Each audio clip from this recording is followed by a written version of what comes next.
President Ranil Wickremesinghe points out that it is of utmost importance for Sri Lanka to identify gaps in the anti-money laundering and counter-terrorism financing framework, failing which the Sri Lankan government will face a potential risk of once again being labelled as a country with strategic deficiencies.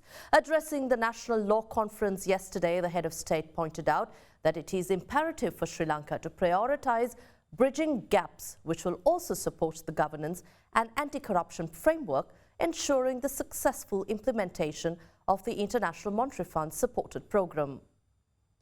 We will certainly help all the local firms that are competitive. We will help them to become competitive. But we can't give a special preference to local firms that are not competitive. Even on the construction sector, a lot of the BOI proposals and tax incentives has been on the construction sector. All that we have promoted in the last 10 years has been a concrete economy. While we want our construction companies to grow and our real estate companies to grow, we will also encourage others to come if they meet our standard. The president went on to say that Sri Lanka is preparing for the upcoming country assessment on anti-money laundering and countering the financing of terrorism.